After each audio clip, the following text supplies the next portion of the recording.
ಯಾವುದೇ ಕಾಯಿಲೆ ಅಂತ ಬಂದ್ರು ಕೂಡ ಮೊದಲು ಶರೀರ ಹೊಟ್ಟೆ ಸ್ವಚ್ಛ ಮಾಡೋ ಅಂತಂದ್ರೆ ಹೊಟ್ಟೆ ಸ್ವಚ್ಛ ಮಾಡೋದು, ಆಮೇಲೆ ಅವ್ರದ್ದು ಪಂಕ್ಚುಯಾಲಿಟಿ ಅಂದ್ರೆ ಬೆಳಗ್ಗೆ ಬೇಗ ಹೇಳೋದ್ರಿಂದ ಇಟ್ಕೊಂಡು ಶುರುವಾಗತ್ತೆ. ಇದು ನಮ್ಮ ಆರೋಗ್ಯದ ಪ್ರಥಮ ಸೂತ್ರನೇ ಬೆಳಗ್ಗೆ ಬೇಗ ಹೇಳೋದು. ದೈಹಿಕ ಆರೋಗ್ಯದ ಕಾಯಿಲೆಗಳಿಗೆ ಮಾನಸಿಕ ಕಾರಣ ಕೂಡ ಇರುತ್ತೆ, ಮಾನಸಿಕ ಅನಾರೋಗ್ಯಕ್ಕೆ ದೈಹಿಕ ಕಾರಣ ಕೂಡ ಇರುತ್ತೆ. 7 ವರ್ಷದಿಂದ ನಂಗೆ ಥೈರಾಯ್ಡ್, ಆಮೇಲೆ ಈಗ ಲಾಸ್ಟ್ 1 ಇಯರ್ದಿಂದ ಶುಗರ್ ಬಾರ್ಡರ್ ಸ್ಟಾರ್ಟ್ ಆಗಿತ್ರಿ. ಆಮೇಲೆ ಅಸ್ತಮಾ ಪ್ರಾಬ್ಲಮ್ ನನ್ಗೆ 25 ವರ್ಷದಿಂದ ಐತ್ರಿ. ಹಿಂಗಾಗಿ ನನಗೆ ಉಸಿರಾಟಕ್ಕೆಲ್ಲ ಪ್ರಾಬ್ಲಮ್ ಆಕಿತ್ತು, ಜಾಸ್ತಿ ನಡೆದ್ರ ಆಮೇಲೆ ಅಡ್ಡಾಡಿದ್ರೆ ತ್ರಾಸ ಆಕಿತ್ರಿ. ವೇಟ್ ನಂದು 86 ಆಗಿತ್ರಿ, ಈಗ 63 ಇದೆ. ಇಲ್ಲಿ ಬಂದು 33 ದಿವಸ ಉಪವಾಸ ಮಾಡಿದೆ. ನಂದು ಒಳಗೆ ಇದ್ದಿದ್ದೆಲ್ಲ ಕಫ್ ಎಲ್ಲ ಪೂರ ಕಿತ್ಕೊಂಡು ಹೋಗಿದೆ. ಈಗ ಅದು ಏನಂತಾರಲ್ಲ ಪ್ರಾಣಾಯಾಮ, ಅದು ಒಂದು ಅಪ್ಪಾಜಿ 1-2-3 ಮೆಥಡ್ ಹೇಳ್ಕೊಟ್ಟಿದ್ದಾರೆ. ಅದು ಮಾಡೋದ್ರಿಂದ ಪೂರ ನನ್ಗೆ ಎಕ್ದಮ್ ಹೆಲ್ತಿ ಐತಿ. ನಿಮ್ ನೋಡಿದ್ರೆ ಅನಿಸ್ಬೋದು. ಬರ್ರಿ ಬೀಗ್ರ ಊಟ ಮಾಡೋಣ. ಬಾಳ್ ಮಂದಾಗ್ಲಿ ತಗೋರಿ. ನಿಮ್ ಬಾಯ ಅರಿಕೆಯಿಂದ ಹಂಗ ಆಗ್ಲೇವಾ? ಹಿಂಗೆ ಪ್ರತಿ ಸಾರಿ ಬೆಲ್ಲಿರುತ್ತೆ. ಇಲ್ಲಿ ಬಂದ್ಬಿಟ್ಟು ನಾವು ತಿಂಗಳದ ಕಾರ್ಯಕ್ರಮ ಮಾಡ್ತೀವಿ ಸರ್. ಸೊ ಇಲ್ಲಿ ವೇದಿಕೆ ತರ ಇಲ್ಲೇ ಮಾಡ್ಬಿಟ್ಟಿದೀವಿ. ಸೊ ಸಾಕಷ್ಟು ಜನ ಸೇರಿರ್ತಾರೆ. ಪ್ರತಿ ತಿಂಗಳು ತುಂಬಾ ಜನ ಸೇರಿರ್ತಾರೆ ಸರ್. ಶಿವಾನುಭವ ಗೋಷ್ಠಿ ಅಂತ ಇವತ್ತು ಎಷ್ಟು ಈಗ ಬರೋ ಅಮಾವಾಸ್ಯೆಗೆ 165ನೇ ಗೋಷ್ಠಿ ಮಾಡ್ತಾ ಇದೀವಿ ನಾವು. 165ನೇ ಗೋಷ್ಠಿ ಅಂದ್ರೆ ಪ್ರತಿ ತಿಂಗಳು ಒಬ್ಬೊಬ್ರು ಶರಣರದು ಸ್ಮರಣೋತ್ಸವ ಇಟ್ಕೊಂಡಿರ್ತೀವಿ. ಆಮೇಲೆ ಸಾಧಕರಿಗೆ ಕೆಲವೊಂದು ಬೇರೆ ಬೇರೆ ಕ್ಷೇತ್ರದಲ್ಲಿ ಸಾಧನೆ ಮಾಡಿದವ್ರನ್ನ ಕರೆದು ಅವ್ರ ಸನ್ಮಾನ ಇಟ್ಕೊಂಡಿರ್ತೀವಿ. ಅದ್ರ ಜೊತೆಗೆ ಅವ್ರದ್ದು ಉಪನ್ಯಾಸ ಇರುತ್ತೆ ಒಬ್ಬೊಬ್ರು ಶರಣರದು ಪ್ರತಿ ತಿಂಗಳು. ಸೊ ಈ ರೀತಿ ಆಮೇಲೆ ಹಿರಿಯರಿಗೆ ಬಂದು ದಾಸೋಹಿಗಳು ಇರ್ತಾರೆ ನಮ್ಗೆ ಯಾವಾಗ್ಲೂ. ಇದು ನಡೆಯೋದು ಮೇನ್ ಬಂದ್ಬಿಟ್ಟು ದಾಸೋಹದಿಂದ. ಮೇನ್ ಸೋರ್ಸ್ ಬಂದ್ಬಿಟ್ಟು ನಮ್ ನಿಸರ್ಗ ಚಿಕಿತ್ಸಾ ಸೆಂಟರ್. ಸೊ ಅದು ನಾವು ಸಮಾಜಕ್ಕೆ ಬೆಳೆಸ್ತೀವಿ ಬಂದಂತ ದುಡ್ಡನ್ನ.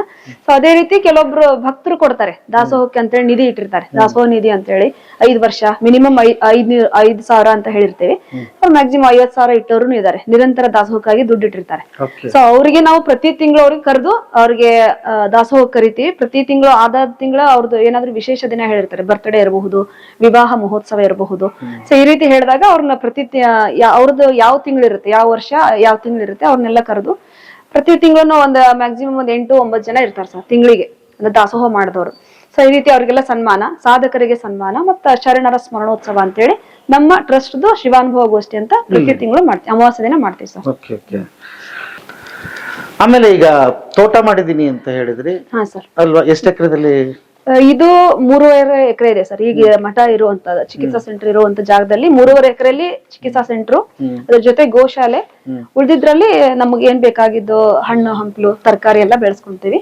ಮತ್ತೆ ಇನ್ನೊಂದು ಭೂಮಿ ಇದೆ ಸರ್ ಬೆಳ್ಳಿಗಟ್ಟಿಲಿ ಒಂದು, ಅಲ್ಲಿದೆ. ಸೊ ಅಲ್ಲಿ ನಾವು ಫುಲ್ ನಾವು ಸ್ವಾವಲಂಬಿಗಳಾಗ್ಬೇಕಂತ ಅಪ್ಪರು ಯೋಚನೆ ಮಾಡ್ತಾ ಇದ್ದಾರೆ. ಈಗ ಸದ್ಯಕ್ಕೆ ಗೋಶಾಲೆಗೆ ಬೇಕಾಗಿರತಕ್ಕಂತ ಮೇವನ್ನಲ್ಲಿ ಬೆಳೆದಿದ್ದೀವಿ. ಸೊ ಮುಂದಿನ ದಿನಗಳಲ್ಲಿ ನಮ್ಮ ಚಿಕಿತ್ಸಾ ಸೆಂಟರ್ಗೆ, ಯಾಕಂದ್ರೆ ನಮ್ದು ನೈಸರ್ಗಿಕ ಆಹಾರ ಹಣ್ಣು ಹಂಪಲು ಬೇಕೇ ಬೇಕು, ಪ್ರತಿಯೊಂದರಲ್ಲೂ ಕೂಡ ನಾವು ಸ್ವಾವಲಂಬಿಗಳಾಗ್ಬೇಕಂತ ಅಪ್ಪರು ಯೋಚನೆ ಮಾಡ್ತಾ ಇದ್ದಾರೆ. ಮುಂದಿನ ದಿನಗಳಲ್ಲಿ ಎಲ್ಲಾ ಹಣ್ಣುಗಳನ್ನು ಬೆಳಿಬೇಕು ಅಂತ ಅಲ್ಲಿ ಯೋಚನೆ ಮಾಡಿದ್ವಿ ಸರ್.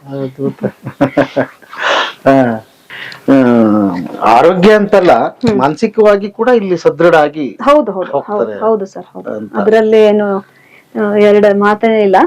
ಸೊ ಮಾನಸಿಕವಾಗಿ ಗಟ್ಟಿ ಇದ್ದವ್ರು ಮಾತ್ರ ಆರೋಗ್ಯವನ್ನು ಪಡ್ಕೊಳಿಕ್ ಆಗುತ್ತೆ. ಸೊ ಅದನ್ನ ಮನಸ್ಸನ್ನ ಮೊದಲು ಇಲ್ಲಿ ಗಟ್ಟಿ ಆಗುತ್ತೆ. ಬರೀ ಗುರುಗಳ ಒಡನಾಟ ಅಷ್ಟೇ ಅಲ್ಲ, ಇಲ್ಲಿ ಬಂದ ತಕ್ಷಣನೇ ಅದು ಬಂದ್ಬಿಡುತ್ತೆ. ಯಾಕಂದ್ರೆ ಪಾಸಿಟಿವ್ ಎನರ್ಜಿ ಜಾಸ್ತಿ ಇದೆ ಸರ್ ಇಲ್ಲಿ ನಮ್ಮಲ್ಲಿ. ಹಂಗೆ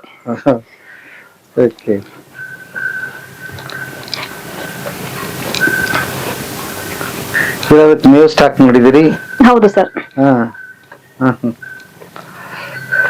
ಈ ಹಸು ಅವು ಇವೆಲ್ಲ ನೋಡ್ಕೊಳ್ಳೋದಕ್ಕೆ ಜನ ಇದಾರೆ ಸರ್, ಒಂದ್ 3 ಜನ ಇದ್ದಾರೆ. ಸಿದ್ದಪ್ಪಜ್ಜ ಅಂತ ಇರ್ತಾರೆ, ಅವ್ರ ಜೊತೆಗೆ ಇನ್ನಿಬ್ರು ಇರ್ತಾರೆ.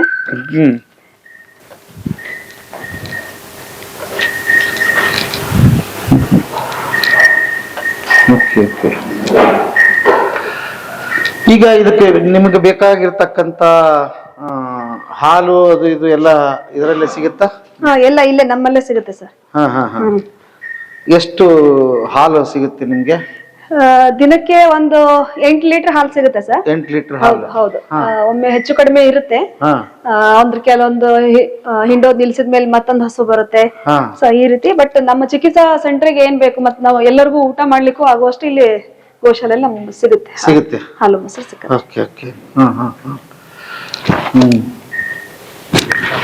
ಒಟ್ಟಾರೆ ಜವಾಬ್ದಾರಿ ವಹಿಸ್ಕೊಂಡಿದ್ದೀರಿ ನೀವು ಎಲ್ಲವೂ? ಒಟ್ಟಾರೆ ಅಂತ ಹೇಳೋದಕ್ಕಿಂತ ಎಲ್ಲರೂ ಸೇರಿ ಮಾಡ್ತಾ ಇದೀವಿ ಸರ್ ಹಾಗೆ. ಅಲ್ಲ ಅದೇ ನೋಡಿ ಯಶಸ್ಸಿನ ಗುಟ್ಟು ಅಂತ ನಾವಂತ ಎಲ್ಲಿ ಹೇಳೋದಿಲ್ಲ, ಬಟ್ ಎಲ್ಲರ ಹತ್ರ ಮಾಡಿಸ್ತೀವಿ. ಬಟ್ ಒಂದ್ ದೊಡ್ಡ ಜವಾಬ್ದಾರಿ ವಹಿಸ್ಕೊಂಡಿದ್ರಿ, ಇದು ಬಹಳ ಮುಖ್ಯವಾದ ಪಾತ್ರ ವಹಿಸಿದ್ರಿ. ಮಾಡ್ತಾ ಎಲ್ಲ ಗುರುಗಳ ಆಶೀರ್ವಾದ ಸರ್, ಮತ್ತೆ ಎಲ್ಲರದ್ದು ಸಹಕಾರ. ಹಾಗೆ ಇಲ್ಲಿ ನಮ್ಮ ಬೇರೆ ಸಂಸ್ಥೆಗಳೇ ಹೋಲಿಸಿದಾಗ, ಯಾಕಂದ್ರೆ ನಾನು ಮೊದ್ಲು ಬೇರೆ ಕಡೆ ಮಾಡ್ತಾ ಇದ್ದೆ ಕೆಲಸ, ನನಗ್ ಸಿಕ್ಕಂತ ಸಂಸ್ಥೆಗಳೆಲ್ಲ ಅದೇ ರೀತಿ ಸಿಕ್ಕಿದಾವ್. ಇಲ್ಲಿ ವಿಶೇಷ ಅಂದ್ರೆ ಇಲ್ಲಿ ನಾವು ಮನೆ ಫ್ಯಾಮಿಲಿ ತರ ಇಲ್ಲಿ ಇರ್ತೀವಿ ಸರ್. ಯಾರು ಕೆಲ್ಸ ಇಂಥವ್ರ ಕೆಲ್ಸ ಇದೆ, ಇವರೇ ಇಂಥ ಕೆಲ್ಸಾನೇ ಮಾಡ್ಬೇಕು ಆ ತರ ಇಲ್ಲಿ ಎಲ್ಲರೂ ಎಲ್ಲ ಕೆಲಸ ಮಾಡ್ತೀವಿ ಸರ್. ಸೊ ಅದ್ರಿಂದ ಈ ಮಹಾಮನೆ ಚೆನ್ನಾಗಿ ನಡ್ಕೊಂಡು ಹೋಗ್ತಾ ಇದೆ. ಅದ್ಭುತ ಆಗ್ಲಿ. ನನಗೂ ಖುಷಿ ಆಯ್ತು ಇಲ್ಲಿ ಬೆಟ್ಟಿಗೆ ಅನಾಯಾಸ ಆಗಿದ್ರು ಕೂಡ ದೇವ್ರ ಕರೆಸ್ಕೊಂಡ. ಖಂಡಿತ ಸರ್, ಖಂಡಿತ ಖಂಡಿತ. ಹಂಗಾಗಿ ಎಲ್ಲವೂ ದೇವ್ರ ಇಚ್ಛೆ, ನಮ್ದೇನಿಲ್ಲ. ಹೌದು ಸರ್, ಹೌದು. ಹಾಗಾಗಿ ಇದನ್ನ ತೋರ್ಸೋ ಭಾಗ್ಯನ ನಂದಾಯ್ತು.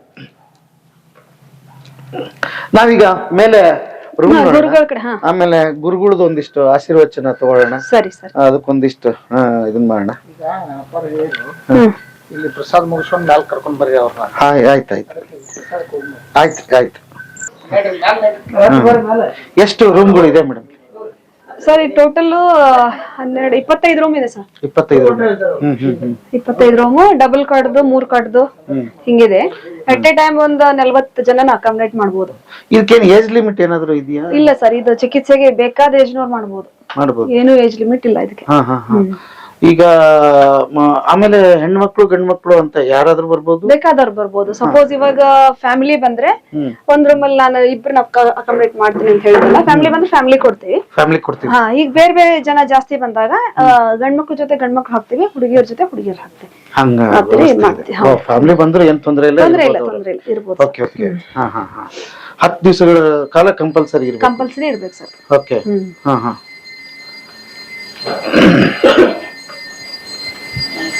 ನಮಸ್ತೆ ನಮಸ್ತೆ. ಬನ್ನಿ, ನಿಮ್ಮ ರೂಮ್ಗೆ ಹೋಗ್ತಾ ಮಾತಾಡೋಣ. ನಿಮ್ಮ ವ್ಯವಸ್ಥೆ ತೋರಿಸಿ ಹೇಗಿದೆ ಅಂತ.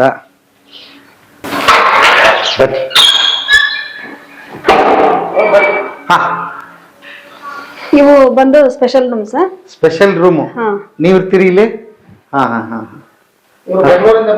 ಬೆಂಗಳೂರಿಂದ ಬಂದಿದ್ದೀರಿ?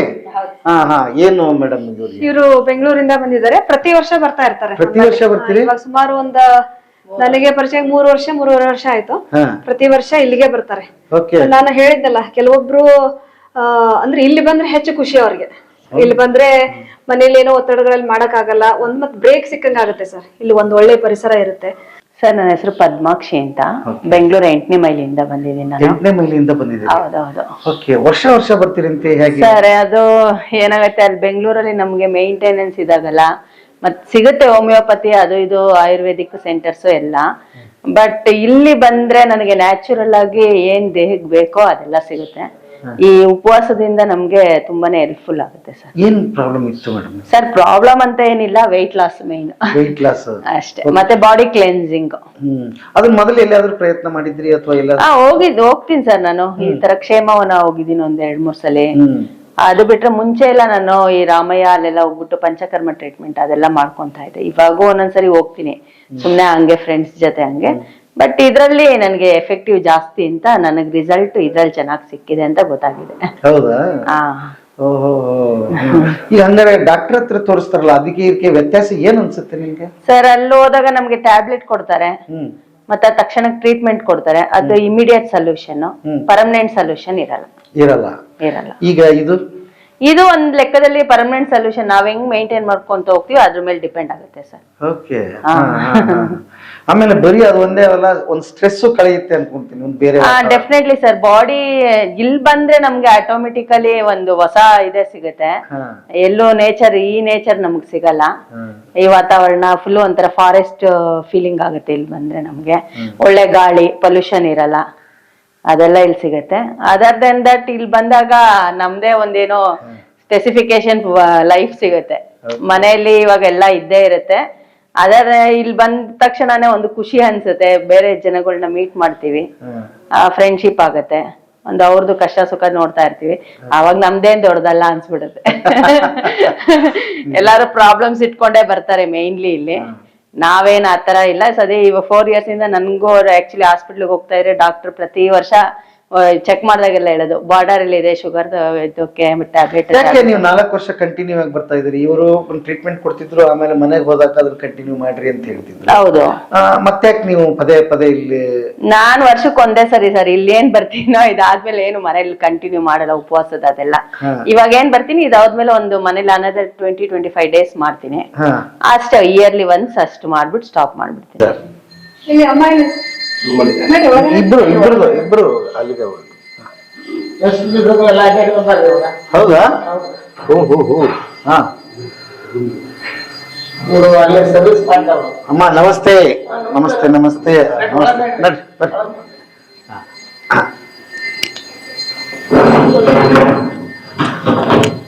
ಸಮಸ್ಯೆ ಏನು ಇರ್ಲಿಲ್ಲ. ನಾವು ನೇಚರ್ ಲವರ್ಸು. ಹಂಗೆ ನಮ್ಮ ಹಸ್ಬೆಂಡ್ ಒಂದ್ ಸ್ವಲ್ಪ ಅವ್ರು ಫ್ರಾಕ್ಚರ್ ಆಗಿತ್ತು ಬ್ಯಾಕು, ಒಂದ್ ಸ್ವಲ್ಪ ದಪ್ಪ ಆಗ್ಬಿಟ್ಟಿದ್ರು. ಸರಿ, ಅದಕ್ಕೆ ವೇಟ್ ಲೂಸ್ ಮಾಡ್ದಂಗೂ ಆಯ್ತು, ನೇಚರ್ ಎಂಜಾಯ್ ಮಾಡ್ದಂಗೂ ಆಯ್ತು. ಮತ್ತೆ ಈ ತರ ಪರಿಸರ, ಈ ತರ ಎಲ್ಲಾ ಜನಗಳನ್ನ ಮೀಟ್ ಮಾಡಕ್ಕಾಗಲ್ಲ. ಮತ್ತೆ ಫುಡ್ ಡಿಫ್ರೆನ್ಸ್ ಬೆಂಗಳೂರಿಂದ ಇಲ್ಲಿಗೆ.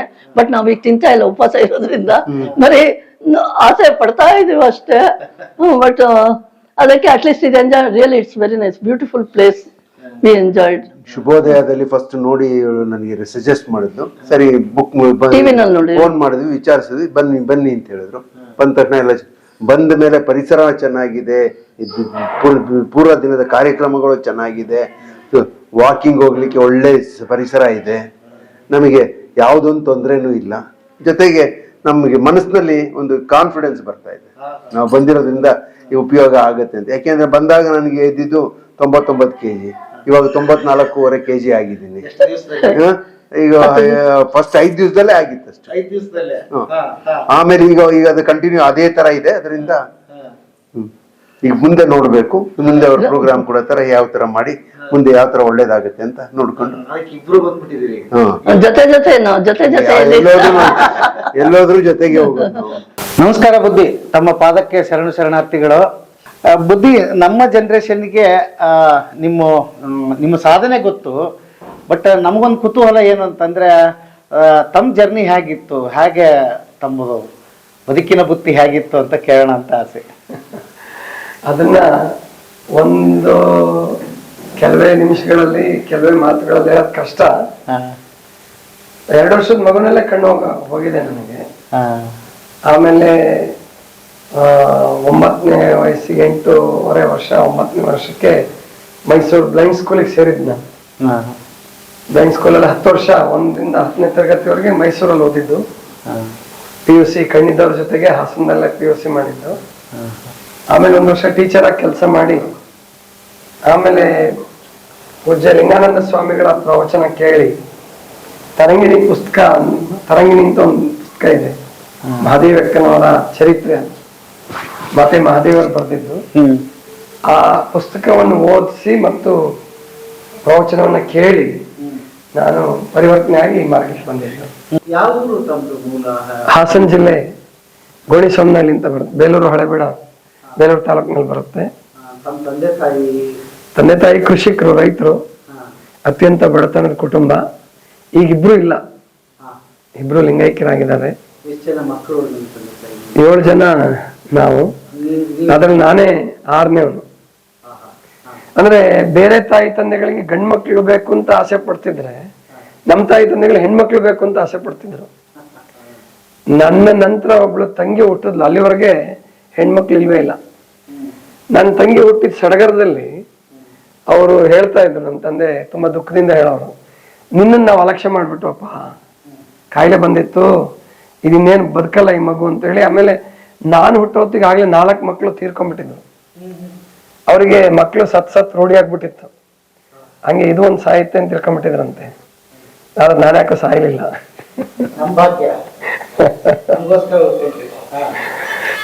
ಮೊದಲು ಬರ್ತವೆ ಕಣ್ಣಿತ್ತು. ನಮ್ ತಂದೆ ಹೇಳೋರು, ನಮ್ಮ ತಪ್ಪಿಂದಾನೇ ನಿನ್ ಕಣ್ಣು ಹೋಯ್ತಪ್ಪ. ಅಂದ್ರೆ ಯಾವಾಗ ಕಾಯಿಲೆ ಹುಷಾರಾಗ್ಲಿಲ್ಲ, ಜೊತೆಗೆ ಏನು ಸ್ಪಂದಿಸ್ತಿರ್ಲಿಲ್ಲ, ಮಗು ಇನ್ನೇನು ಉಳಿಯಲ್ಲ ಅಂತ ಹೇಳಿ ಆಗ್ಲೇ ಬಟ್ಟೆ ಸುತ್ತಿಟ್ಬಿಟ್ಟಿದ್ರಂತೆ. ಜೀವ ಹೋದ್ಮೇಲೆ ಅಂತ್ಯಕ್ರಿಯೆ ಮಾಡ್ಬರೋಣ ಅಂತ ಹೇಳಿ 3 ದಿವಸ ಆದ್ಮೇಲೆ ನೋಡ್ತಾರೆ, ಜೀವ ಹೋಗಿಲ್ಲ ಇನ್ನು.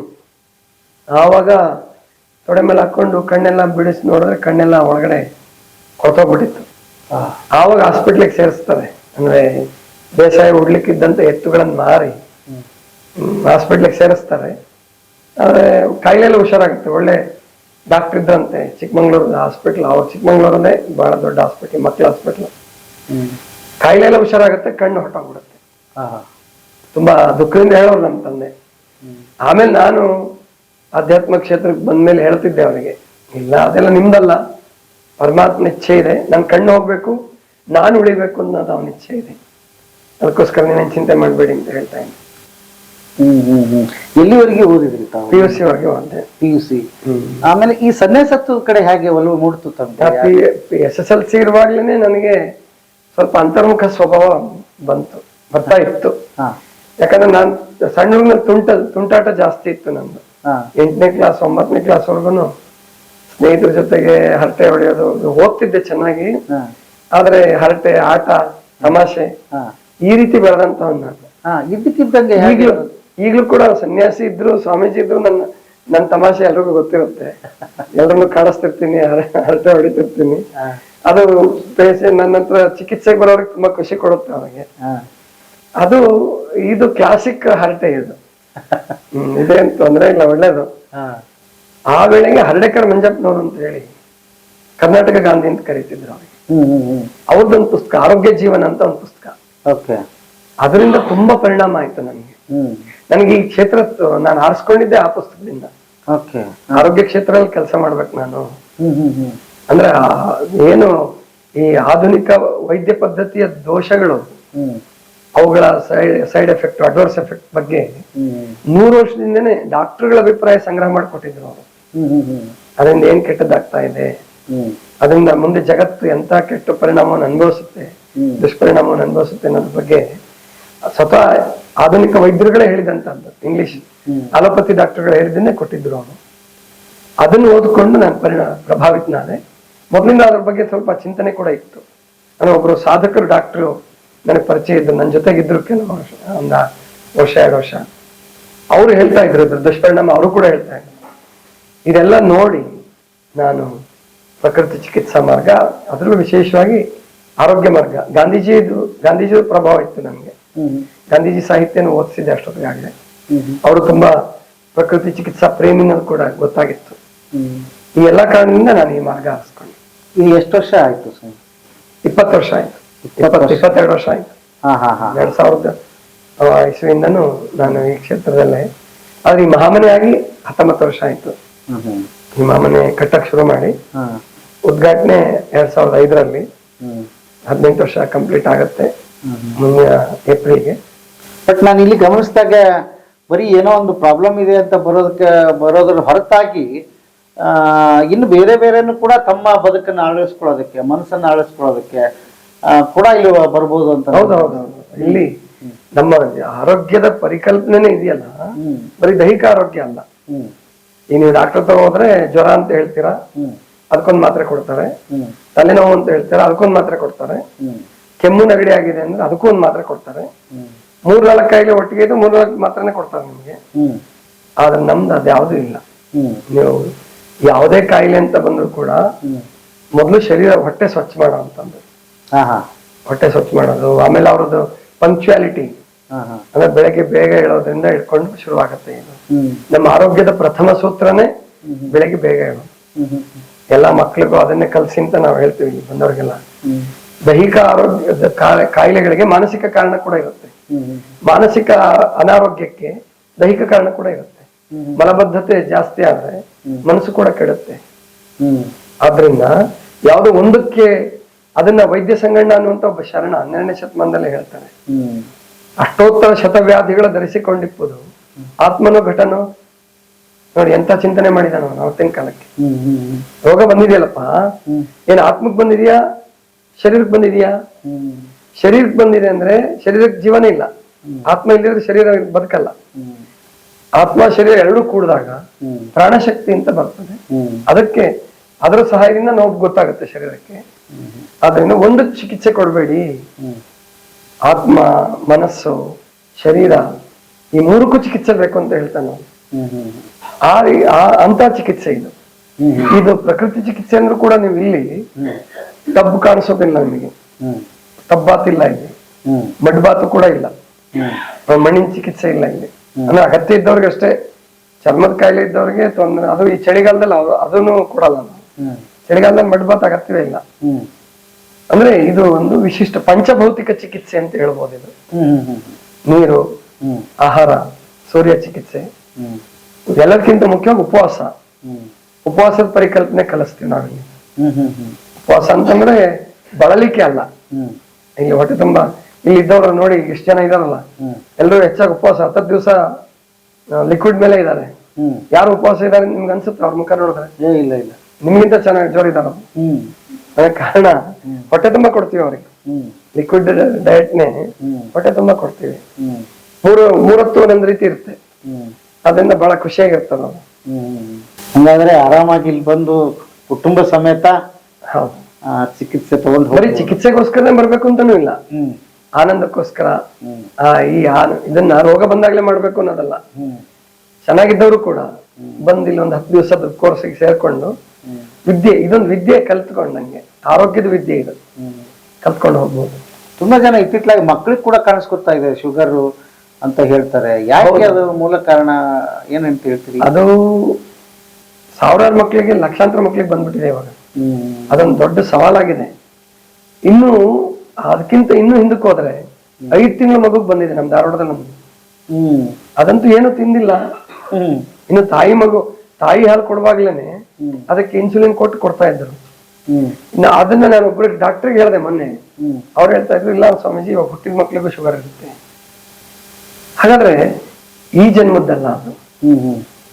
ಕಾಯಿಲೆಗಳಿಗೆ ಒಂದ್ ಜನ್ಮ ಕಾರಣ ಇರೋದಿಲ್ಲ. ಈ ಹುಟ್ಟಿದ ಮಕ್ಕಳೇ ಮೂಕರಾಗಿ ಹುಟ್ಟುತ್ತಾರೆ, ಕುರುಡರಾಗಿ ಹುಟ್ಟುತ್ತಾರೆ. ಒಂದ್ ಜನ್ಮದ ಕಾರಣ ಅಲ್ಲ, ಜನ್ಮಾಂತರ ಕಾರಣ ಕೂಡ ಇರುತ್ತೆ ಅದಕ್ಕೆ ನಾನು ಕೆಲವರು ನನ್ನ ಹತ್ರ ಉಡಾಫೆಯಿಂದ ಹೇಳ್ತಿರ್ತಾರೆ, ಸ್ವಾಮೀಜಿ ನಮ್ಗೆ ವಯಸ್ಸಾಯ್ತು, ಇನ್ಯಾಕೆ ಉಪವಾಸ ಮಾಡೋದು, ಉಂಡು ತಿಂದು ಸತ್ತೋಗ್ಬಿಡ್ತೀವಿ ಅಂತ. ಉಂಡು ತಿಂದು ಸಾಯಕ್ಕಲ್ಲ ಮನುಷ್ಯ ಜನ್ಮ ಇರೋದು. ಈ ಕರ್ಮನ ಜೊತೆಗೆ ತಗೊಂಡೋಗ್ತೀವಿ ನಾವು.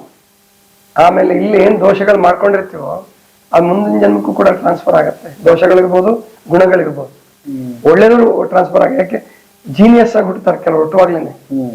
ಅದಕ್ಕೆ ಕಾರಣ ಈ ಜನ್ಮದ್ದಲ್ಲ, ಹಿಂದಿನ ಜನ್ಮದ ಕಾರಣ ಇರ್ತದೆ. ಅದು ಕಾಯಿಲೆ ಇರಲಿ, ಆರೋಗ್ಯ ಇರಲಿ, ಎರಡಕ್ಕೂ ಕೂಡ ಹಿಂದಿನ ಜನ್ಮ ಕಾರಣ ಇರುತ್ತೆ. ಆದ್ರಿಂದ ನಾವು ಆ ರೀತಿ ಉದಾಸೀನ ಮಾಡೋ ಹಾಗಿಲ್ಲ. ಚೆನ್ನಾಗಿ ಇಟ್ಕೋಬೇಕು ಶರೀರ, ಮನಸ್ಸು, ಬುದ್ಧಿ, ಭಾವಗಳನ್ನ ಚೆನ್ನಾಗಿ ಇಟ್ಕೋಬೇಕು. 7 ವರ್ಷದಿಂದ ನಮ್ಗೆ ಥೈರಾಯ್ಡ್, ಆಮೇಲೆ ಈಗ ಲಾಸ್ಟ್ 1 ಇಯರ್ದಿಂದ ಶುಗರ್ ಬಾರ್ಡರ್ ಸ್ಟಾರ್ಟ್ ಆಗಿತ್ರಿ. ಆಮೇಲೆ ಅಸ್ತಮಾ ಪ್ರಾಬ್ಲಮ್ ನನ್ಗೆ 25 ವರ್ಷದಿಂದ ಐತ್ರಿ. ಹಿಂಗಾಗಿ ನನಗೆ ಉಸಿರಾಟಕ್ಕೆಲ್ಲ ಪ್ರಾಬ್ಲಮ್ ಆಕಿತ್ತು. ಜಾಸ್ತಿ ನಡೆದ್ರ ಆಮೇಲೆ ಅಡ್ಡಾಡಿದ್ರೆ ತ್ರಾಸ ಆಕಿತ್ರಿ. ವೇಟ್ ನಂದು 86 ಆಗಿತ್ರಿ, ಈಗ 63 ಇದೆ. ಇಲ್ಲಿ ಬಂದು 33 ದಿವಸ ಉಪವಾಸ ಮಾಡಿದೆ. ನಂದು ಒಳಗಿದ್ದಿದ್ದು ಎಲ್ಲ ಕಫ್ ಎಲ್ಲ ಪೂರ ಕಿತ್ಕೊಂಡು ಹೋಗಿದೆ. ಈಗ ಅದು ಏನಂತಾರಲ್ಲ ಪ್ರಾಣಾಯಾಮ, ಅದು ಒಂದು ಅಪ್ಪಾಜಿ 1-2-3 ಮೆಥಡ್ ಹೇಳ್ಕೊಟ್ಟಿದ್ದಾರೆ. ಅದು ಮಾಡೋದ್ರಿಂದ ಪೂರ ನನ್ಗೆ ಎಕ್ದಮ್ ಹೆಲ್ತಿ. ನಿಮ್ ನೋಡಿದ್ರೆ ಅನಿಸ್ಬೋದು, ಅನ್ನಿಸ್ತಾ ಇಲ್ಲ. ನಂದು ಪೂರ ಲೈಫ್ ಚೇಂಜ್ ಆಗಿತ್ತು ಸರ್. 15 ಇಯರ್ಸ್ ಬ್ಯಾಕ್ ಹಿಂಗ ಇದ್ದೇರಿ ನಾನು, 15 ವರ್ಷ ಹಿಂಗ ಇದ್ದೇರಿ. ಈಗ ಥೈರಾಯ್ಡ್ ಗುಳಿಗಿ ಏನ್ ತಗೊಂಡಲ್ರಿ, ಅದ್ರ ಸೈಡ್ ಇಫೆಕ್ಟ್ ರೀ ತಪ್ಪಾಗಿ ಗುಳಿಗಿ. ಆಮೇಲೆ ಕರೆಕ್ಟ್ ಆಗಿ ಊಟ ಮಾಡುದು ಪದ್ಧತಿ, ಆಮೇಲೆ ರಾತ್ರಿ ಅದ ಹೇಳಿದ್ರಲ್ಲ ಅಪ್ಪಾಜಿ, ರಾತ್ರಿ ಲೇಟ್ ಆಗಿ ಮಕ್ಕೊಳ್ಳೋದು, ಮುಂಜಾನೆ ಲೇಟ್ ಆಗಿ ಹೇಳುದು, ಅದೆಲ್ಲ ತಪ್ಪಿತ್ರಿ ರೂಟೀನ್ ನಂದು. ಅದು ಎಲ್ಲ ಅಪ್ಪಾಜಿ ಹೇಳ್ಕೊಟ್ರು. ಇಲ್ಲಿ ಅಪ್ಪಾಜಿ ಜೋಡಿ 4 ಗಂಟೆಗೆ ವಾಕಿಂಗ್ ಹೋಗ್ಬಿಡ್ತಿದ್ವಿ. ಆಮೇಲೆ ಈಗ ನಡ್ಬರ್ಕ್ 625 ಕಿಲೋಮೀಟರ್ ಪಾದಯಾತ್ರೆ ಮಾಡಿ ಬಂದ್ವಿ. ಅದು ಮಾಡೋದ್ರಿಂದ ಅಂತೂ ಪೂರಾ ಹೆಲ್ತ್ ಚೇಂಜ್ ಆಗಿದೆ. 26 ದಿವಸ ಉಳ್ವಿಯಿಂದ ಬಸವ ಕಲ್ಯಾಣ ಹೋಗಿವ್ರಿ. ನನ್ನ ಲೈಫ್ನಾಗ 5 ಕಿಲೋಮೀಟರ್ ನಡೆದಿದ್ದಿಲ್ರಿ, ಇಲ್ಲಿ ಬಂದಿಂದ ಸ್ಟಾರ್ಟ್ ಆಯ್ತ್ರಿ. ಭಾರಿ ಚೇಂಜಸ್, ಲಾಟ್ ಆಫ್ ಚೇಂಜಸ್, ಪೂರಾ ಹೆಲ್ತ್ ಚೇಂಜ್ ಆಗಿದೆ. ಗುರುಗಳೇ, ನಮ್ಮ ಬ್ರದರ್ ಅವ್ರಿಗೆ ಒಂದು ಹಾರ್ಟ್ ಅಟ್ಯಾಕ್ ಆಗಿ ಸ್ಟೆಂಟ್ ಹಾಕಿ ಆಪರೇಷನ್ ಮಾಡಿದ್ದಾರೆ. ಅವರು ಗುಳಿಗೆ ನುಂಗ್ತಾ ಇದಾರೆ. ನಿನ್ನೆ ಮಾತಾಡಿದ್ರಲ್ಲ ಹಾಸನಿಂದ ಫೋನ್, ಅವ್ರಿಗೆ ಏನಾಗಿದೆ ಅಂದ್ರೆ ಅಕೌಂಟ್ಸ್ ಆಡಿಟ್ ಮಾಡೋದು, ಗ್ರಾಮ ಪಂಚಾಯತಿ ಊರ ಮೇಲೆ ಹೋಗ್ತಾರೆ, ಟೈಮಿಂಗ್ಸ್ ಇರಲ್ಲ, ಬ್ಯಾಕ್ ಪೈನ್ ಅಂತ ನಿಮ್ಗೆ ಹೇಳಿದ್ರು. ಅವ್ರಿಗೆ ಸ್ಟೆಂಟ್ ಹಾಕಿರೋದು, ಅವ್ರಿಗೂ ಸ್ಟೆಂಟ್ ಹಾಕಿದ್ದಾರೆ. ಆ ಗುಳಿಗೆ ನುಂಗ್ತಾ ಇದಾರೆ. ಈಗ ಮೈಸೂರಿಗೆ ಹೋಗಿ ಇದ್ರಲ್ಲಿ ಮೈಸೂರು ಆಸ್ಪತ್ರೆಯಲ್ಲಿ ಈಗ ಅವ್ರಿಗೆ ಬರ್ಬೋದು. ಅದೇ ಅವ್ರೇನ್ ಆನ್ಲೈನ್ ಕ್ಲಾಸ್ ತಗೋಬಹುದು ಅಂತ ಹೇಳಿದ್ನಲ್ಲ. ಹೌದು, ಇವೆಲ್ಲ ಪ್ರಾಬ್ಲಮ್ ಇದ್ರೆ ಆನ್ಲೈನ್ ಕ್ಲಾಸ್ ತಗೊಳಕ್ ಆಗಲ್ಲ. ಆಗಲ್ಲ, ಬರ್ಬೇಕು, ಇಲ್ಲೇ ಬರ್ಬೇಕು. ಮಿನಿಮಮ್ 15 ದಿವಸ 15 ದಿವಸದಿಂದ 21 ದಿವಸದವರೆಗೆ ಅವ್ರು ಇಲ್ಲೇ ಇರ್ಬೇಕಾಗತ್ತೆ. ಇದ್ರೆ ಅದು ಕೂಡ ಮಾತ್ರೆ ಬಿಡಿಸ್ತೀವಿ. ಮಾತ್ರೆ ಬಿಡಿಸಿ ಹೇಗೆ ಆಮೇಲೆ ಲೈಫ್ ಸ್ಟೈಲ್ ಚೇಂಜ್ ಮಾಡ್ಕೊಳ್ಳೇಬೇಕು. ಜೀವನ ಪದ್ಧತಿ ಬದಲಾವಣೆ ಮಾಡ್ಕೊಳ್ಳಾರ್ದೇನೆ ನಾವು ಕಾಯಿಲೆ ಹುಷಾರ್ ಮಾಡ್ಕೊಂತೀವಿ. ಆಮೇಲೆ ಇಲ್ಲಿ ಇರೋವರೆಗೂ ಚೆನ್ನಾಗಿದ್ಬಿಟ್ಟು ಮುಂದೆ ನಾವು ಮಾಮೂಲಿ ಹಿಂದಿನ ಜೀವನಕ್ಕೆ ಹೋಗ್ತೀವಿ ಅಂದ್ರೆ ಆಗಲ್ಲ. ಈಗ ಮನೋಜ್ ಅವ್ರು ಮಾತಾಡಿದ್ರು, ಅವರು 7 ತಿಂಗಳಿಂದ 8 ತಿಂಗಳಿಂದ ಒಂದು ಯಾವುದೇ ಮಾತ್ರೆ ತಗೊಂಡಿಲ್ಲ, ಹಾಗೆ ಬದುಕಿದ್ದಾರೆ ಅಂತಂದ್ರೆ ಕೇವಲ ಇಲ್ಲಿ 33 ದಿವಸ ಇದ್ದಿದ್ದು ಅಷ್ಟೇ ಅಲ್ಲ, ಅಲ್ಲಿ ಮನೇಲಿ ಹೋದ್ಮೇಲೆ ತುಂಬಾ ಚೆನ್ನಾಗಿ ಪಾಲಿಸ್ತಿದ್ದಾರೆ. ನನ್ನ ಜೊತೆ 625-630 ಕಿಲೋಮೀಟರ್ ಪಾದಯಾತ್ರೆ ಮಾಡಿದ್ರು ಅವರು. ಹಾಗಾಗಿ ಆ ಜೀವನ ಪದ್ಧತಿಯನ್ನು ಬದಲಾಯಿಸ್ಕೊಳ್ಳೇಬೇಕು. ಅಟ್ಲೀಸ್ಟ್ ಅವೆಲ್ಲ ದೊಡ್ಡ ದೊಡ್ಡ ಸಾಹಸ ಮಾಡ್ಬೇಕು ಅಂತ ನಾವು ಹೇಳಲ್ಲ, ಆದ್ರೆ ಬೆಳಿಗ್ಗೆ ಬೇಗ ಹೇಳುವಂತದ್ದು, ಆಮೇಲೆ ದುಶ್ಚಟಗಳೇನಾದ್ರು ಇದ್ರೆ ಸಿಗರೇಟ್ ಸೇದೋದಿರ್ಬೋದು ಅಥವಾ ಕುಡ್ತಾ ಇರ್ಬೋದು, ಇವೆಲ್ಲ ಬಿಟ್ರೆ ಮಾತ್ರ ಆರೋಗ್ಯ ಚೆನ್ನಾಗಾಗುತ್ತೆ ಹೊರತು ಈ ಕಡೆ ನಾವು ಬೆಳಿಗ್ಗೆ ಉಪವಾಸ ಮಾಡ್ತೀವಿ, ನಾವು ಮತ್ತೆ ಮನೆಗೆ ಹೋದ್ಮೇಲೆ ಅದೇ ತರ ಬದುಕ್ತೀವಿ ಅಂದ್ರೆ ಮತ್ತೆ ಆರೋಗ್ಯ ಕೆಟ್ಟ ಕೆಡುತ್ತೆ. ಈಗ ಮಕ್ಳುಗಳಿಗೂ ಉಪವಾಸ ಮಾಡಿಸೋದು ಅದೇ ತರ. ಮಕ್ಳಿಗೆ 1 ಹೊತ್ತು 2 ಹೊತ್ತು ಸಾಕು. 1 ಹೊತ್ತು ಮಗುಗ್ ಜ್ವರ ಬಂದಿದೆ, ಈಗ ನಿಮ್ಮ ಹುಡುಗಿ ಒಂದು 7 ವರ್ಷದ ಹುಡುಗಿ ಇದ್ದಾಳೆ, 8 ವರ್ಷದ ಮಗು ಇದ್ದಾಳೆ, ಅವ್ರಿಗೆ ಜ್ವರ ಬಂದಿದೆ ಅಪ್ಪಾಜಿ ಅಂತಂದ್ರೆ ನೀವು ತಕ್ಷಣ ಹಾಸ್ಪಿಟ್ಲಿಗೆ ತಗೊಂಡೋಗ್ಬಿಡ್ತೀರಾ, ಕರ್ಕೊಂಡು ಹೋಗ್ಬಾರ್ದು. ಅವಕ್ಕೆ ಊಟದ ಬದಲಾಯಿಸ್ಬೇಕು. ತಿಂಡಿ ಕೊಡ್ತಾ ಇದ್ರಿ, ಅವ್ರು ತಿಂಡಿ ತಿನ್ನಕ್ ಇಷ್ಟ ಪಡ್ತಿರಲ್ಲ ಮಕ್ಕಳು, ಅವ್ರು ತಿಂಡಿ ಬಿಡಿಸ್ಬಿಡ್ಬೇಕು. ಹಾಗಾದ್ರೆ ಏನ್ ಕೊಡ್ಬೇಕು? ಸ್ವಲ್ಪ ಜೇನುತುಪ್ಪ, ನೀರು, ನಿಂಬೆ ಹಣ್ಣು, ಇಲ್ಲ ಅಂತಂದ್ರೆ ಕಿತ್ಲೆ ಹಣ್ಣು. ಅವಕ್ಕೆ ಹಣ್ಣು ಇಷ್ಟ ಆಗ್ತಿರುತ್ತೆ ಮಕ್ಳಿಗೆ, ಬಾಳೆಹಣ್ಣು ಕೊಡಲ್ಲ, ಪಪ್ಪಾಯ ಹಣ್ಣು ಕೊಡಲ್ಲ, ಬೇರೆ ಬೇರೆ ಕಾರಣಕ್ಕೆ ಏನೇನೋ ದೋಷ ಹೇಳ್ಬಿಟ್ಟು ಹಣ್ಣು ತಿನ್ನಿಸೋದ್ ಬಿಟ್ಬಿಡ್ತೀರಾ. ಹಣ್ಣು ತಿನ್ನಿಸ್ಬೇಕು. ಆಮೇಲೆ ಬಿಸಿನೀರು, ಜ್ವರ ಬಂದಾಗ ಮೊದಲು ಚಿಕಿತ್ಸೆ ಅಂದ್ರೆ ಬಿಸಿನೀರು ಕುಡಿಸೋದು. ಅವಕ್ಕೆ ಸಾಧ್ಯವಾದಷ್ಟು ಮಟ್ಟಿಗೆ 1 ಗ್ಲಾಸ್ 2 ಗ್ಲಾಸ್ ನೀರು ಕುಡಿಸ್ಬಿಟ್ಟು ಮಲಗಿಸ್ಬಿಡ್ಬೇಕು ಅವ್ರಿಗೆ. ಅದೇ ದೊಡ್ಡ ಚಿಕಿತ್ಸೆ ಅದು. ಇನ್ನೊಂದು, ಫಸ್ಟ್ ಜೇನುತುಪ್ಪ ಕೊಡ್ತೀವಲ್ಲ, ಅದು ಹೀಟ್ ಇರ್ತದೆ, ಮತ್ತೆ 2ನೇ ದಿನ ಬೇರೆ ಚೇಂಜ್ ಮಾಡ್ಬೇಕಾ? ಇಲ್ಲ, ಹೀಟ್ ಇರುತ್ತೆ ಅಂತ ಯಾರು ಹೇಳಿದ್ರು? ಜೇನುತುಪ್ಪ ಎಷ್ಟು ಕೊಡ್ಬೇಕು ಅಷ್ಟೇ ಕೊಟ್ರೆ ಹೀಟ್ ಆಗಲ್ಲ. ಇವ್ರು ಏನ್ ಮಾಡ್ತಾರೆ, ಜೇನ್ ಬಿಡಿಸಿರ್ತಾರಲ್ಲ, ಅವ್ರ ಖುಷಿಗೋಸ್ಕರ ಸಖತ್ತಾಗಿ ತಿಂದ್ಬಿಡ್ತಾರೆ, ಆವಾಗ ಅದು ಹೀಟು ಅಂತ ಹೇಳ್ತಾರೆ. ನಿಂಬೆಹಣ್ಣಿನ ರಸ ಜೇನುತುಪ್ಪ ಕುಡಿದಾಗ ಹೀಟ್ ಆಗಲ್ಲ. ಅದು ಈ ಕಡೆ ತಂಪು ಅಲ್ಲ, ಹೀಟು ಅಲ್ಲ. ಅದಕ್ಕೆ ಅವರು ಯಾರೋ ಕಂಡಿಡಿದವ್ರು ಬಹಳ ಅದ್ಭುತವಾಗಿ ಕಂಡಿಡಿದಾರೆ ಅದನ್ನ. ನಿಂಬೆಹಣ್ಣು ತಂಪು, ಜೇನುತುಪ್ಪ ಸ್ವಲ್ಪ ಉಷ್ಣ, ಅವೆರಡು ಕೂಡಿಸಿ ನೀರು ಹಾಕ್ತಿರಲ್ಲ, ಅದು ಜೇನುತುಪ್ಪ ಉಷ್ಣ ಗುಣ ಕಳ್ಕೊಳುತ್ತೆ, ಅದು ಬಹಳ ಒಳ್ಳೆ ಪರಿಣಾಮವನ್ನು ಉಂಟು ಮಾಡುತ್ತೆ. ಅದರಿಂದ ಅದು ಹೀಟನ್ನು ಮನೋಭಾವನೆ ತೆಗೆದ್ಬಿಡಿ. ಈ ಅದ್ಭುತ, ನಿಜಕ್ಕೂ ಬಹಳ ಖುಷಿ ಆಯ್ತು ಸ್ವಾಮೀಜಿ. ನಮ್ಗೆ ನಾವು ಬಂದು ಅನ್ಎಕ್ಸ್ಪೆಕ್ಟೆಡ್ ಬಂದಿದ್ವಿ, ಆಶೀರ್ವಾದ ಮಾಡಿದ್ರಿ, ಆಮೇಲೆ 4 ಮಾತಾಡಿದ್ರಿ, ನಿಜಕ್ಕೂ ಖುಷಿ ಆಯ್ತು. ನಮ್ಮ ವೀಕ್ಷಕರಿಗೆ ಇದನ್ನ ತಲುಪಿಸೋ ವ್ಯವಸ್ಥೆ ಮಾಡ್ತೀವಿ. ಆಮೇಲೆ ಇಲ್ಲಿಗೆ ನಿರಂತರ ಬರುವಂಗಾಗ್ಲಿ, ಜನ ಮನೆ ಮನಸ್ಸು ಅದೆಲ್ಲ ಅರಳಲಿ, ಆರೋಗ್ಯ ಅರಳಲಿ, ನಿಮ್ಮ ಕಾಯಕ ಹಿಂಗೆ ಮುಂದುವರಿತಾ ಇರಲಿ. ಆಮೇಲೆ ಏನ್ ಅನ್ಸುತ್ತೆ ನಿಮ್ಗೆ, ನಿಮ್ ಗುರಿ ಈಡೇರಿದೆ ಅನ್ನೋ ಏನಾದ್ರೂ ಸಂತೃಪ್ತಿ ಇದೆಯಾ ನಿಮ್ಗೆ? ಖಂಡಿತ ನನಗೆ ಸಂತೃಪ್ತಿ, ಬಹಳ ಆನಂದ ಕಂಡ್ಕೊಂಡಿದ್ದೀನಿ ನಾನು ಈ ಮಾರ್ಗದಲ್ಲಿ. ತುಂಬಾ ಜನ ಇದನ್ನ ಉಳಿಸ್ಕೊಳ್ಳಲ್ಲ.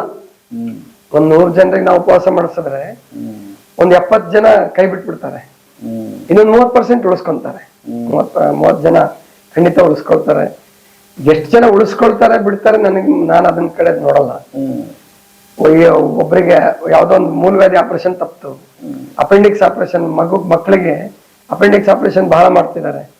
ಅದು ಆಪರೇಷನ್ ಇಲ್ದಂಗೆ ನಾವು ಅಪೆಂಡಿಕ್ಸ್ ಕಾಯಿಲೆನ ಹುಷಾರ್ ಮಾಡ್ತೀವಿ.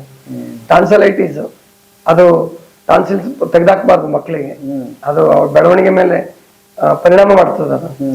ಅಂತ ಅನೇಕ ಮಕ್ಕಳಿಗೆ ನಾವು ಟಾನ್ಸಿಲ್ಸ್ ಆಪರೇಷನ್ ತಪ್ಪಿಸಿದೀವಿ, ಅಪೆಂಡಿಕ್ಸ್ ಆಪರೇಷನ್ ತಪ್ಪಿಸಿದೀವಿ. ಎಷ್ಟೋ ಜನಕ್ಕೆ ಸ್ಟಂಟ್ ಹಾಕ್ಸೋದು, ಹಾರ್ಟ್ ಪ್ರಾಬ್ಲಮ್ ಇದ್ದವ್ರಿಗೆಲ್ಲ ಬೈಪಾಸ್ ಸರ್ಜರಿ ಅವಾಯ್ಡ್ ಮಾಡಿದೀವಿ. ಇವೆಲ್ಲ ಸಂತೃಪ್ತಿ ಕೊಟ್ಟಿದೆ ನನಗೆ. ಯಾಕಂದ್ರೆ ನಾನೇನ್ ಮೆಡಿಕಲ್ ಓದಿಲ್ಲ, ಆಮೇಲೆ ಬಹಳ ಕಲ್ತಿಲ್ಲ, ಬಹಳ ದುಡ್ಡು ಖರ್ಚು ಮಾಡಿಲ್ಲ.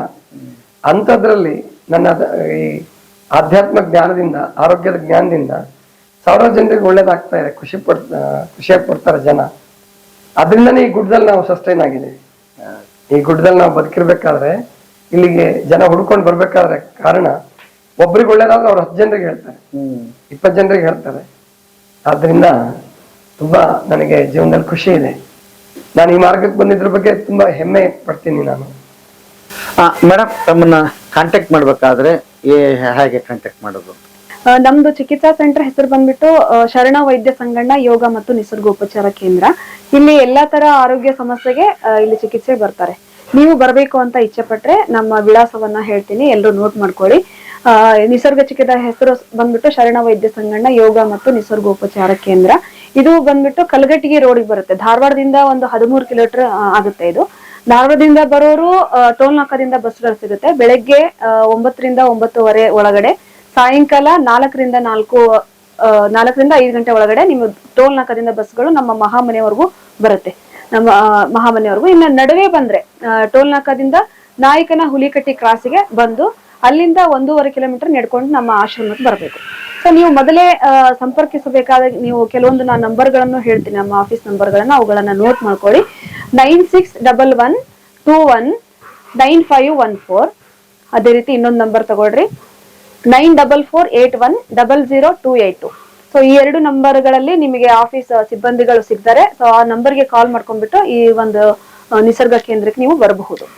ಮನೆಯಿಂದು ಮಹಾಮನೆಯಾಯಿತು, ಗುರುಲಿಂಗ ಜಂಗಮಕ್ಕೆ ಶರಣಾದ ನಿಮ್ಮಿಂದ ಮನೆಯಿಂದು ಮಹಾಮನೆಯಾಯಿತು, ಮನೆಯಿಂದು ಮಹಾಮನೆಯಾಯಿತು, ಮನೆಯಿಂದು ಮಹಾಮನೆಯಾಯಿತು, ಗುರುಲಿಂಗ ಜಂಗಮಕ್ಕೆ ಶರಣಾದ ನಿಮ್ಮಿಂದ ಮನೆಯಿಂದು ಮಹಾಮನೆಯಾಯಿತು, ಮನೆಯಿಂದು ಮಹಾಮನೆಯಾಯಿತು. ಬಸವಾದಿ ಶರಣರ ನಡೆನುಡಿಯ ನಾಲಿಸಿ ಕಸಭರಿತ ಮನಸ್ಸಿಂದು ಹಸನಾಯಿತು, ಬಸವಾದಿ ಪ್ರಮಥರ ನಡೆನುಡಿಯ ನಾಲಿಸಿ ಕಸಭರಿತ ಮನಸ್ಸಿಂದು ಹಸನಾಯಿತು.